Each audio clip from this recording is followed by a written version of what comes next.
Well, we're halfway through the week, and I'm Kendra Cook, your host for the DCTV Daily News program out of Dove Creek, Colorado. It's brought to you by the Dolores County Broadcasting Network with support from the Southwest Colorado TV Translator Association.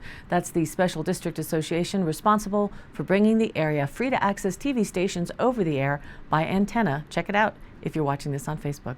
This is a community TV station, and if there is a news story or event information you'd like to share, call us at 970-677-4119.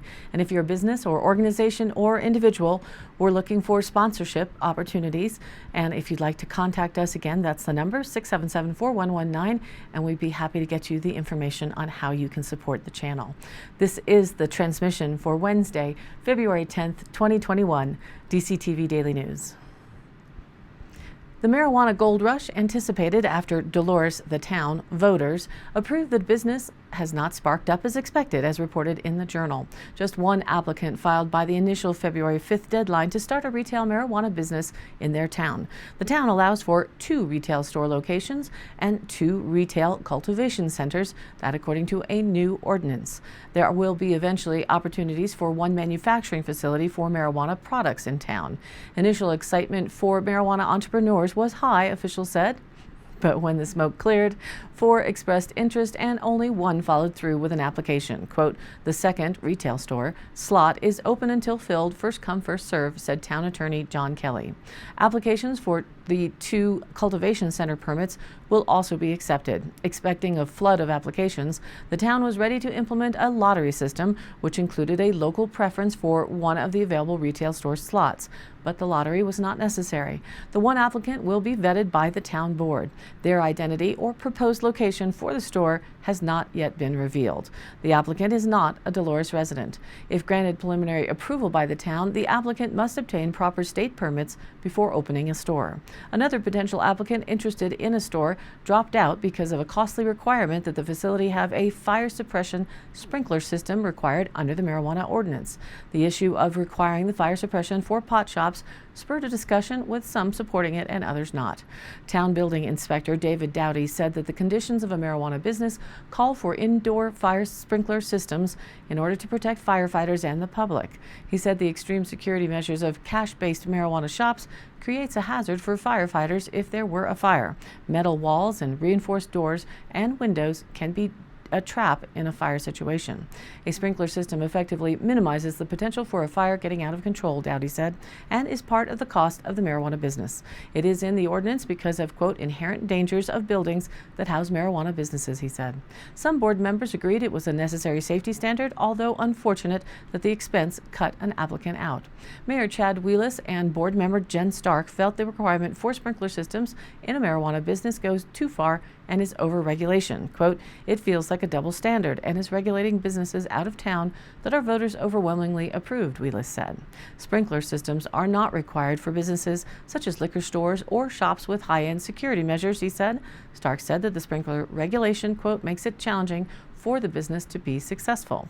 Meanwhile, last Saturday, local concerns in Mancos manifested in a show of protest over the Live Well marijuana shop allowed to move into the old Millwood Junction building. The Journal also reported this on the 6th. A few Mancos residents gathered near the current location of marijuana dispensary Live Well Saturday afternoon to sign a petition and object to the company's move to the building that was formerly home to the Millwood Junction restaurant, right in the center of town on the corner there. Those that were there Saturday passed around petitions and discussed the implications of Live Well's move. As with the January 27th meeting of the Mancos Board of Trustees that signed off on the move, residents voiced objections to the proximity of the building to nearby Boyle Park and potential traffic issues that they say the move may create.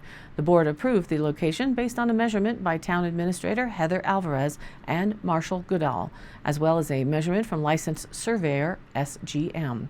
Some locals drew attention to an unsolicited measurement from licensed surveyor Dugan McDonald that concluded the building is less than 500 feet from the park. Organizer Hannah Van Meter acknowledged that Mancos locals like herself would have to begrudgingly accept the move if the building is proven to be 500 feet from the park. Quote, "At that point, we don't really have a fight. They met all the town ordinances and there's nothing else we can do. I'm a firm believer in personal property rights. A lot of people just don't think that it's 500 feet. Van Meter, like many residents, missed the days when the building was a restaurant. The Millwood was a great restaurant for 42 years. It's been like a social hub. I moved here 5 years ago, and it's pretty much how I know everyone here in Mangus, Van Meter said. There was also the issue of the town's reputation. While most said that they have no problem with retail marijuana, some residents would rather see the building remain empty than have it become a dispensary. Quote, right now, we're known as an artist community and the gateway to Mesa Verde, quote, said Michael Luman. We don't want to be known as a pot town. LiveWell General Counsel Anna Hatch said at the January 27th meeting that the company did not mean to cause controversy and pointed out that LiveWell will spend $800,000 on building and landscape improvements. Quote, we serve your citizens, we serve your tourists, we employ your citizens, and we really love being part of this community, Hatch said. And now, let's take a look at the local weather into next week. Well, this graphic looks promising. Today, we awoke to a light covering of wet snow in the town of Dove Creek with small flakes in the air. The snow showers may shift to a slight chance of rain showers. Overall, we're looking for a 30% chance on the day with mostly cloudy skies and a high near 44 degrees with light mixed wind. Into tonight, partly cloudy and a low around 27 degrees with calming winds. For Thursday, mostly sunny and a warm high around 46 degrees. Then into Thursday night, we come back into a 10% chance for snow showers after 5 a.m., increasing clouds and a low around 31 degrees. For Friday, it's mostly rain likely at a 60% chance with mixed in snow showers becoming all rain in the afternoon after 4, cloudy and a high near 42 degrees with south winds at 10 to 15 miles an hour. For Friday night, it drops to a slight 20% chance for rain showers before 7 p.m. and then a slight chance of snow between 7 and 11 on that Friday night, mostly cloudy and low around 27 degrees. For Saturday, again, we see a 20% chance for showers after 11 a.m. in the morning with partly sunny skies and a high near 44. Saturday night, it continues with a chance for rain showers before 8 and then shifting to snow showers likely, possibly mixed with rain as the cloudy sky keeps the temp just around 30 degrees. Into Sunday, we're looking at snow showers, possibly mixed with rain, becoming all snow after 2 p.m. on Sunday. Cloudy and a high near 37 degrees with Sunday night, a chance of snow showers mainly before 11, mostly cloudy overnight and a low colder down to 18 degrees. And that looks to continue into Monday, which for some may be a holiday on the real President's Day. Also Washington's birthday on Monday.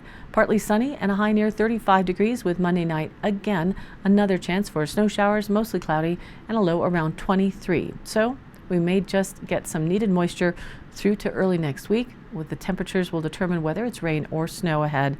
We'll take whichever we can get. And now back to the news. Western Slope, Colorado has a tiger in the Congress with Lauren Boebert, Representative Republican from the 3rd District in Colorado. Her pre-election promises to represent and stand up for our district does not disappoint, unless you disagree with her. In the Journal, they report that, quote, U.S. Representative Lauren Boebert has introduced a bill opposing President Joe Biden's moratorium on oil and gas leasing on federal lands. During his first full week in office, Biden signed an executive order aimed at making climate change a central focus in the creation and oversight of U.S. policy domestically and abroad. The executive order, one of many in the last 2 weeks or so, the executive order also mandated a pause on all new oil and natural gas leases on public lands or in offshore waters until the Secretary of the Interior completes a thorough review of federal oil and gas. Boebert's latest bill, the, quote, Protecting American Energy Jobs Act, is aimed at ending the moratorium. Joe Biden has unilaterally imposed job-killing anti-energy mandates that are going to crush my district and the people that live within it, Boebert, Republican from Rifle, said in a statement on her website. Boebert's proposed legislation seeks to nullify 2 of the president's executive actions, including one that revokes the presidential permit for the Keystone XL pipeline and a secretarial order issued by the Secretary of the Interior. The legislation would also require congressional approval for actions that prohibit or delay new permits, leases, or approvals for oil and gas, coal, hard rock, and critical minerals. Boebert's first 4 bills as a congresswoman have all been in opposition to actions taken by Biden's executive orders. Her other bills seek to prevent the U.S. from re-entering the Paris Climate Agreement, overturn Biden's mask mandate policy, and cut off funding to the World Health Organization, which President Trump had done before. With a Democratic majority in both the Senate and the House, the 4 pieces of legislation are unlikely to go anywhere. However, Boebert has been an outspoken critic of Biden's executive orders on Twitter, and introducing the bills has allowed her to emphasize her displeasure while showing her constituents she is working to thwart his agenda. Quote, if Biden wants Congress to work with him, he should work with Congress instead of signing 15 executive orders and 2 executive actions to circumvent us, Boebert said in a tweet. At least she can still tweet. Boebert's main criticisms of Biden's pause on oil and gas are that it would take away jobs during the pandemic that has exacerbated unemployment rates, and it would make Americans depend on foreign countries for natural resources. Quote, there is no reason the U.S. should become more dependent on volatile foreign sources from countries like Russia, Iraq, and Saudi Arabia, when we can safely produce these resources right here in America, Boebert said. From the day Biden signed the executive action, the Congresswoman has been an outspoken critic of it. Soon after his executive order, she released a statement denouncing it. Quote, while the Biden administration pretends big oil is its target, the reality is it's the folks in small rural communities that will be hit hardest by today's indefinite moratorium, Boebert said in her statement. Boebert's efforts outlined in the bill are backed by other Republican representatives and some heads of Colorado organizations, including Chelsea Miera, executive director of West Slope Colorado Oil and Gas Association. Quote, relinquishing our energy and jobs to foreign nations will harm our economy and hasten the impacts of climate change, Miera said in a statement. Nearly 30% of Colorado households are energy burdened, and American energy alleviates a further pinch to those families on limited and fixed incomes and small businesses scraping to get by in the wake of the global pandemic, end quote. Others, including U.S. Representative and House Freedom Caucus Chairman Andy Biggs, Republican from Arizona, American Exploration and Mining Association President Mark Compton, and Conservatives for Property Rights President Jim Edwards, also released statements in support of Boebert's bill. Quote, the aggressive assault on our oil, gas, and mining industries comes by unilateral administrative fiat, Edwards said in a statement. Such abuse of power is out of sync with Republican self-government. CPR applauds Representative Boebert for her leadership. And there are so many issues being brought to light, the revealing the meaning of the apocalypse, the lights shining brightly to see a reality we may not all be ready for. Confusing, no doubt, but take one issue or one topic at a time in the news and clearly discern by researching and reading more than one source, and you will be able to navigate our times. So this, quote, news may be new to you, or you may have already been reading a lot on the overall transhumanism agendas, the 5G rollout, the Internet of Things, IoT, and up-and-coming Internet of Bodies, or the future hot topic of human capital. Put that in your hat if you haven't heard that before. The conclusion to this detailed explanation of the Internet of Bodies, or IOB, correctly states, quote, be warned that this technology may make your life easier in the short term, but its long-term purpose is to make you a dehumanized slave, end quote. That's written by Jesse Smith on technocracy.news. Quote, he continues, the age of the Internet of Things, IoT, and soon to follow, the Internet of Bodies is now upon us. The RAND Corporation, the think tank behind some of the world's most influential and frightening ideas and technologies, has released a report titled, You Should Be Wary of Any Reports, issued by the RAND Corporation. Alex Abella, author of Soldiers of Reason, the RAND Corporation and the Rise of American Empire, explains why. RAND was and is the essential establishment organization. Throughout its history, RAND, that's R-A-N-D, has been at the heart of that interweaving of Pentagon concupiscence and financial rapacity that President Eisenhower aimed to call the military-industrial legislative complex.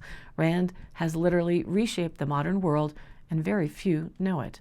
With this understanding, there is much cause for alarm with the issuance of this new report. RAND defines the IOB as, quote, a growing industry of devices that monitor the human body, collect health and other personal information, and transmit that data over the internet. In order to qualify as an IOB device, the technology must first contain software or computing capabilities, be able to communicate with an internet-connected device or network. An IOB device must also satisfy one or both of the following: collect person-generated health or biometric data, and be able to alter the human body's function. The technology that Hollywood has presented over the years in dystopian sci-fi fantasies is now a reality. In the very near future, the technocratic overlords of science, health, finance, and big tech desire humanity to go from wearable devices to devices embedded within our bodies. IoT devices such as smart meters, smart watches, virtual assistants like Alexa, and self-driving cars connect directly to the internet or through a local network. As IoT devices become more commonplace, experts predict that acceptance of the desire for IoT devices will also increase. The RAND report predicts by 2025, just 4 years, there will be more than 41 billion active IoT devices generating 2.5 quintillion bytes of data daily on environment, transportation, geolocation, diet, exercise, biometrics, social interactions, and everyday human lives. This explosion of IoT devices will result in further popularity of IoB devices. This image from the RAND report shows just how invasive and pervasive IoB technology can become. By the time it is fully unleashed, no part of the human body will escape its interference. They even plan to have our toilets connected to the internet, where they will monitor our waste using biobot technology to determine what we eat, what drugs we may take, and analyze our genetic material. This is no joke, folks. Here are just a few examples of the technology currently being developed. Augmented reality contact lenses, brain reading and writing devices, body implanted sensors, clothing with sensors, implantable microchips, RFID and NFC, mental and emotional sensors, artificial pancreas, and Bluetooth connected diapers. Not even babies will be able to escape this nightmare where every bodily function is constantly tracked and monitored. The sad part is that many people will welcome these intrusive technologies because they're convenient and time-saving. However, exchanging bodily sovereignty for convenience is never a fair transaction. It almost always serves to benefit those who desire more control over our lives. Through adoption of technological advancement, humans are consenting to allow technocrats to dictate every facet of life. Soon, doctors will be able to know if you are taking prescribed medication appropriately, and will have tools to report you if you aren't. Digital pills will be used to record your medical compliance, as the RAND report signals. In 2017, the FDA approved the first digital pill, I'm going to probably mispronounce this, an aripiprazole tablet with an ingestible sensor embedded in the pill that records that the medication was taken. The product is approved for the treatment of schizophrenia, acute treatment of manic and mixed episodes associated with bipolar 1 disorder, and for use as an add-on treatment for depression in adults. The system works by sending a message from the pill sensor to a wearable patch. The patch then transmits the information to a mobile application so that patients can track the ingestion of the medication on their smartphone. Patients can also permit their caregivers and physician to access the information through a web-based portal. What could go wrong here? If you're wondering what will power all of this forthcoming technology, the answer lies in a combination of 5G, next-generation Wi-Fi, and satellite internet. These advanced systems will increase data transfer speeds and offer extra low latency so that those audio and visual dropouts on Zoom calls will be relegated to the dustbin of history. Combined, these systems will provide the power and resources necessary to create a control and surveillance grid that can be monitored in real time.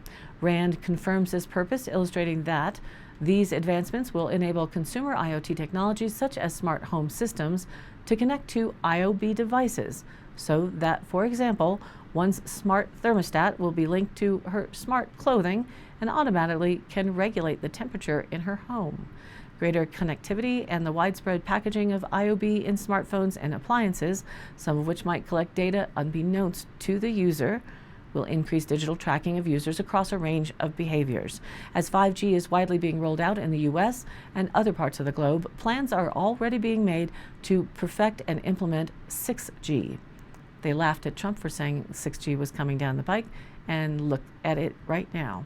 According to author Thomas S. Rappaport, 6G technology, quote, will usher in the ability to send wireless signals at the rate of human computation, and, quote, could mean that human intelligence could be eventually sent over the air instantaneously. Experts predict 6G will be widely available by the magic year 2030. check out, research, or do your homework on Agenda 2030, and you know what I'm talking about. To top it off, nanobiotechnology is being used to manipulate cells and interconnect human bodies to the internet. Scientists, researchers, and tech geniuses are attempting to play God by re-engineering our cell structures, causing them to communicate with IOB devices. According to an article in News Medical, nanotechnology has, quote, enabled several types of next-generation, quote, vaccines, such as the mRNA coronavirus vaccine developed by Moderna. The potential downside of IOB technology has been clearly established, but can anything good come out of this? There is no way IOB could be sold to the masses if it didn't promise to improve quality of life. As RAND indicates, IOB might enable wider access to healthcare by enabling inexpensive, quote, distributed or, quote, democratized healthcare, or by decreasing the need for risky or costly medical intervention. Through greater health awareness, improved prevention, and more effective intervention, IOB even has the potential to drive down healthcare costs. It was hypothesized that early detection and intervention through remote monitoring were the primary drivers of the reduction. IOB devices can gather vital data to provide medical alerts to doctors, patients, and caregivers. IOB devices might also prove useful in guiding treatment for those who cannot speak or articulate their symptoms or thoughts, such as infants, stroke victims, or dementia patients, by alerting caregivers to significant changes in vital signs, for instance. IOB is a promising approach for developing real-time remote health monitoring systems for non-communicable disease patients, most immediately diabetics and heart patients. If any of these scenarios help save and improve lives, then maybe IOB is a worthy endeavor.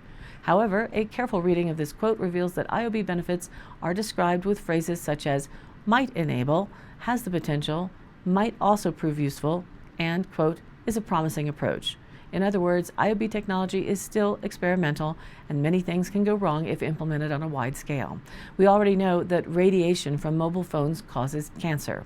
What happens when IOB devices powered by tech with even greater levels of radiation are implanted in the human body? Where are the long-term safety studies? If they already exist or are currently being conducted, who's sponsoring them? If the studies originate from the same industries poised to profit from their use, then malfeasance is all but guaranteed. In tomorrow's part 2 on this topic, I'll share what this writer shows to be the potential for misuse of these technologies and how the population is being exposed, just like cattle or sheeple, as it were, being led down the path to embrace what, like Agenda 2030, the Great Reset, and the Fourth Industrial Revolution, they are all not altruistic but diabolical. Be warned that this technology may make your life easier in the short term again, but its long-term purpose is to make you a dehumanized slave. That may sound extreme, but consider where we are today versus just a couple of years ago, and the future of this may be closer than ever.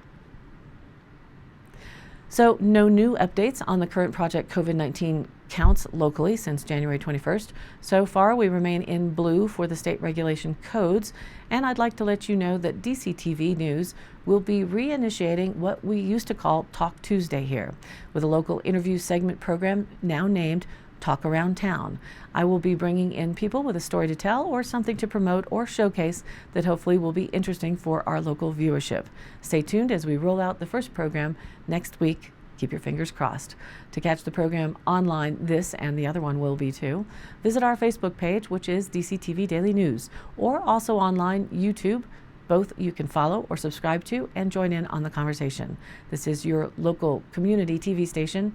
We are very lucky to have one. So if you have something you'd like to share, contact us. The email is dcbnnews@gmail.com, or call and leave a message at 970-677-4119. Thanks for tuning in to DCTV Daily News. If you like the program, please do like and follow us on Facebook and share it with your friends and family. This has been a production of DCTV for the DCTV Daily News program out of Dove Creek, Colorado, United States of America. I'm Kendra Cook. Be well and keep thinking for yourself.